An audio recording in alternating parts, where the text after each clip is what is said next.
Here at the Master of Faster tournament, we have a never-ending supply of fascinating matchups or decks, and today is no different.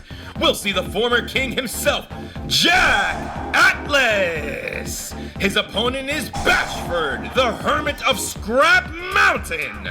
Before these proud satellite duelists go head-to-head, let's see what cards they'll bring to battle. The overall concept of Jack's deck hasn't changed much since his days looking down on the Fortune Cup. He runs an offense-minded deck that utilizes Resonator monsters to bring forth a legion of red dragons. With access to his manga cards, he aids in his two core strategies, synchro summoning and crushing an opponent's monster. Despite having the atypical 50-card deck size, it's incredibly well balanced between his monsters, spells, and traps, with trace amounts of searching prowess. His extra deck is centered around the Red Dragon Archfiend and his alternate forms and countless evolutions. The side deck adds special summons to boost his consistency, a majestic dragon core to summon a miracle at will, and more cards to counter the lethal Mech Lord strategy should he ever have to face such an opponent. Let's see what his opponent has in store. Bashford runs a junk deck, a monster lineup of weaker warriors and machines that draw out their full potential by gathering multiple on the field. As we've never seen much of Bashford's deck, they are played alongside the Scrap archetype, a fellow machine synchro archetype that works to summon out your extra deck monsters to do some heavy lifting. While they don't have the greatest synergy together, he does have cards to look out for. Junk Dealer can revive 2 monsters to serve as a 1-card synchro play. Junk Ball grabs him 2 tokens to also facilitate his synchros. And Scrap Iron Pitfall is a crippling stun card that can be used every turn of the duel.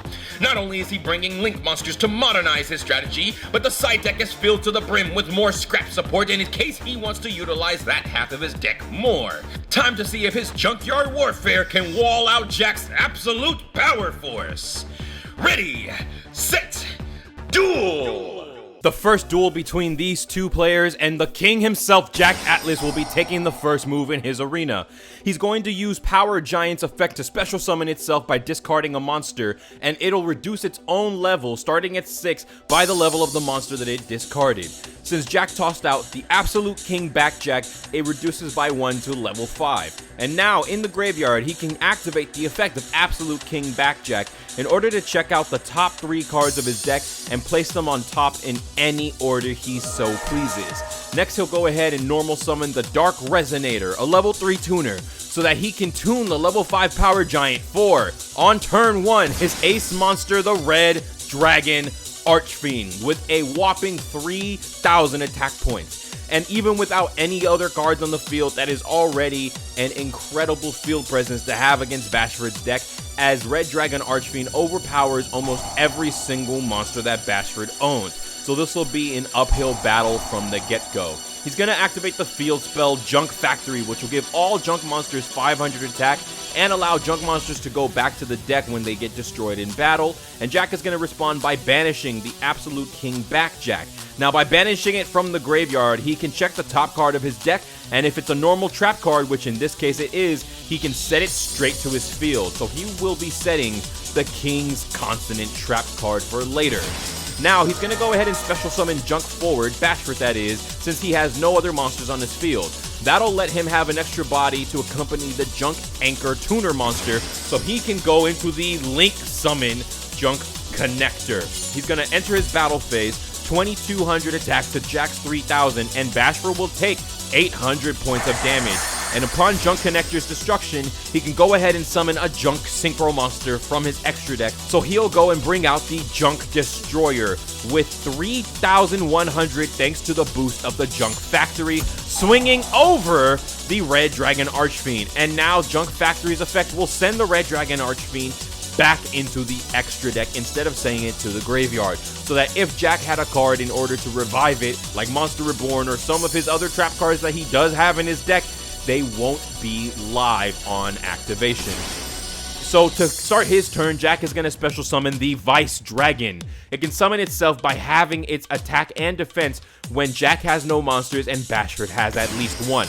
This will be met by the special summon of the Synchron Resonator, who can be summoned by itself when the opponent has a Synchro monster, as well as the normal summon of the Dark Tinker Tuner monster. Dark Tinker is a level 3 monster, will tune with the Vice Dragon for the Hot Red Dragon Archfiend, Jack's manga ace monster. And since the Dark Tinker went from the field to the graveyard, Jack gets to draw a card. The Hot Red Dragon Archfiend is a devastating creature as it can mirror force the entire field except for itself. And now with the big body on Bashford's field out of the way, he can tune the Hot Red Dragon Archfiend into the Hot Red Dragon Archfiend Abyss with 3,200 attack. And while that's not a significant boost in attack points, it does have quite a few terrible effects to have to try to deal with. Bashford will attempt to negate the direct attack with the famous Scrap Iron Scarecrow trap card. But Jack has a response with the Hot Red Dragon Archfiend Abyss, because he can target any card that's face up on the field once during either player's turn and negate its abilities. This not only prevents the Scrap Iron Scarecrow from being reset back onto the field, but it will of course allow Jack's attack to continue for 3,200. And when the Hot Red Dragon Archfiend Abyss does damage to the opponent, he can go ahead and get a tuner straight out of his graveyard. So here comes the Synchron Resonator once again. That will be the end of Jack's explosive turn, with Bashford at 4,000 life points. For Bashford's turn, all he can do is T-set and pass, because if he were to activate any cards now, he does end up having at least one of them get negated. For Jack's follow-up, he will be normal summoning the Phantom King High Ride, and then he'll enter battle with his 1,500 Hide Ride, who destroys the face-down Scrap Chimera, allowing the Red Dragon Archfiend to attack again, leaving Bashford in the life point danger zone with only 800 left, and this time the Dark Tinker will be revived out of the graveyard. The Hot Red Dragon Archfiend Abyss will be tuned with the Synchron Resonator for the Hot Red Dragon Archfiend Bane, the level 10 monster. And we're going to see Hide Ride, who can be treated as a non-tuner, go ahead and synchro with the Dark Tinker for the level 6 Red Wyvern. Dark Tinker will go ahead and get Jack another card, and now he has 3 cards in his back row. Things are not looking good here. However, with Abyss gone from the field, Bashford now no longer has to worry about any negation abilities, so he can activate the spell card Junk Dealer. This will let him pick 2 machine or warrior monsters in his graveyard and summon them in attack mode as long as their attack points get halved. They also cannot be used for a tribute summon. He's going to bring out the Junk Anchor and the Link monster, the Junk Connector. Then he'll normal summon the Scrap Searcher from his hand and use the Scrap Searcher and the Junk Anchor to link summon into the Scrap Wyvern. Scrap Wyvern's going to activate its effect once it hits the field. He can pick a Scrap monster in his graveyard, in this case the Scrap Searcher, and special summon it, then destroy 1 card on his own side of the field. So here comes the Scrap Chimera, and the Scrap Wyvern will destroy itself. Now we're going to see the Scrap Searcher hit the field from the graveyard since a card was destroyed, and he will destroy the Junk Connector in its place. He has both of his monsters in attack mode, both significantly weaker than Jack's monsters, while only having 800, mind you, and he'll simply pass his turn scared of absolutely nothing. So we'll see the Hot Red Dragon Archfiend Bane go into the Scrap Searcher, and that is round 1. Round 1, Bashford went out in style, and Jack will be taking the first turn again as Bashford allows him to. This time, he'll only set a single monster face down before passing his turn. Bashford will play a card in his back row and normal summon the Junk Blader, an 1,800 attack body that can benefit from junks that are in the graveyard later on in the duel. Now we'll see the Junk Factory hitting the field yet again before the Junk Blader swings into the face-down Sinister Sprocket, sending it back into the deck and passing it over to Jack for his next move. Not looking too strong here, he will simply T-set before passing it back. It looks like the King has not too many moves to make while Bashford is popping off over here. The Junk Servant can go ahead and special summon itself straight out of the hand when a Junk monster is on the field, aka the Junk Blader. Then we'll see the Scrap Mind Reader hit the field, as well as the Scrap Breaker, who can special summon itself from the hand when the opponent controls any monster in any position, and it will destroy the Scrap Mind Reader. Moving into the battle phase, we'll see the Junk Servant swing into the face-down Barrier Resonator, sending it back into the deck. Then Bashford will swing for a tremendous 4,400 points of damage before ending his turn. And Jack, yet again, can do nothing but set a monster and end his turn. Bashford sets another card face down. The Junk Servant fails to destroy the face down monster in the battle phase, as once per turn Clock Resonator cannot be destroyed while it is in face up defense position. So Scrap Breaker will go ahead and break it down, allowing the Junk Blader to attack directly. Very, very curious that he didn't use the Blader in order to send it back to the deck, but I suppose he was pushing for the extra 200 points of damage, because in any great duel, you never know. Jack will set up another face-down card in his back row, along with one more monster. The Junk Anchor will hit the field, and it will go ahead and tune with the Scrap Breaker for the Scrap Dragon, a mighty level 8 monster who can clear cards off of Jack's field in exchange for cards off of Bashford's. In response to the Synchro Summon, Jack activates the Tuner Capture in order to steal the Tuner monster that was just used for this Synchro Summon. In this case, the Junk Anchor for an extra body, but Bashford activates the Scrap Iron Pitfall to steal back his Junk Anchor and snatch it back into his hand. Next, we'll see the Junk Dealer activate once again, targeting the Scrap Breaker and the Scrap Mind Reader to summon them onto the field in attack mode, and then the Scrap Mind Reader will tune the Scrap Dragon for the Scrap Twin Dragon with a mighty 3,000 points. But in response to its summon, Jack Atlas will activate Shockwave. He can activate this when his life points are lower than Bashford's, targeting one monster on the field and destroying it. And if he does, both players take the 3,000 attack points as life point damage. So Jack will be going out on his own turn, just like Bashford in the previous duel. And this game belongs to Bashford. What an unexpected turn of events for the second round. Let's see how the third round matches up, and this time Jack decides to let Bashford go first as a courtesy for Bashford letting him go first previously. Bashford will start off by special summoning the Junk forward since he has no monsters on his field, and follow that up with a normal summon of the Scrap Chimera. Now we'll see the Scrap Factory hit the field, which will give Scrap monsters 200 attack and defense points. And when a Scrap monster is destroyed by a card effect and goes to the graveyard, Bashford can special summon a Scrap monster straight out of the deck. No restrictions whatsoever. We're going to see the Junk forward and the Scrap Chimera hit the grave in order to link summon the Scrap Wyvern, who will then bring back the Scrap Chimera and destroy said Scrap Chimera.